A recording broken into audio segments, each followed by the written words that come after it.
সাহস থাকলে এখন পুলিশের গায়ে হাত দে। পুলিশ এসেছে কি হয়েছে তোর আজকে আমি দেখে নেবো ভাই ভাই ভাই পুলিশের লোক ভাই, এর লোক পাঙ্গা লইেন না ভাই, যে মাই মারে মঙ্গলবার বুধবার এর মধ্যে ব্যথাও কমে না ভাই।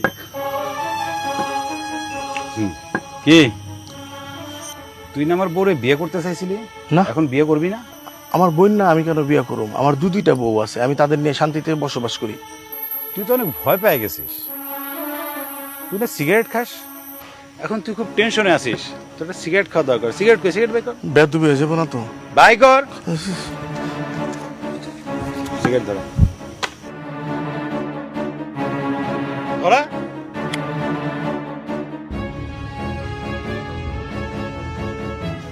এইভাবে সিগারেট খেলে হার্টের অনেক সমস্যা হবে, আর সিগারেট খাইতে হবে না। সিগারেট খাওয়া স্বাস্থ্যের জন্য ক্ষতিকর। তুই না আমার সুমন্দি হোস, আমার বউয়ের বড় ভাই,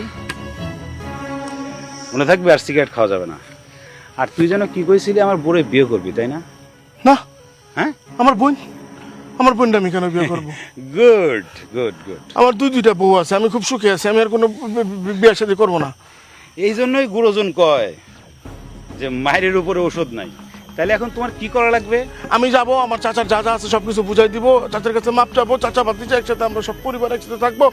আপনি স্যার, ভাই স্যার আপনি আমাদের জামাই, আপনি আগামী শুক্রবার দিন আমার বাসায় এসে দাওয়াত খাবেন। আচ্ছা ঠিক আছে, তাহলে আমি যাই। হ্যাঁ, গিয়ে তোমার চাচা মানে আমার শ্বশুরের কাছে গিয়ে সবার সামনে গিয়ে মাপটা চাই আসবা, ঠিক আছে? মনে থাকবে। আর যদি মনে করো যে তোমার থানায় যদি ফোন দেই, তোমার থানার ওসিরে যদি আমি ফোন দিয়ে কয়ে দেই, রবিউল স্যার।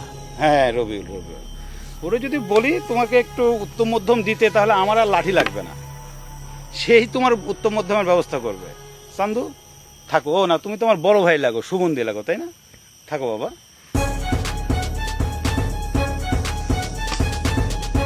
হুম, এটা পারিবারিক ব্যাপার তো, আমগো পারিবারিক বিষয়, এটি কিন্তু কাউরে জানাবি না।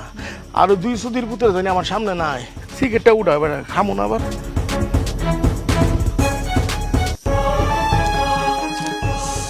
এটা যে এত বড় অফিসার, এর আগে তোরা খবর লইতে পারস না বেটা? এটা কি একটা কাম করে দিয়ে গেল, কেউ দেয় নাই তো? তারপরে কাকা আমি তো খবর লাগাইছি, পোলাপান দিয়েও খবর লাগাইছি, পরে শিক্ষা বোর্ডে আমার একটা ছোটো ভাই আছে, ওরে দিয়েও খবর লাগাইছি। হ্যাঁ হইতেছে BCS 34 কি গেছে ক্যাডারে, তারপরে ওই যে প্রশাসনিক লাইনে গেছে, হ্যাঁ হলো অ্যাসিস্ট্যান্ট কমিশনার পুলিশের। বুঝছেন ঘটনা তো? ভাইয়া ছোটো স্যার, আমি তাহলে আসি। যা, আর কথাগুলো যেন মনে থাকে। জসিম ভাই, হ্যাঁ আপা আমি যাই, আমার লয়ে যান। হ্যাঁ তোমার তুই যারা বাবা আমার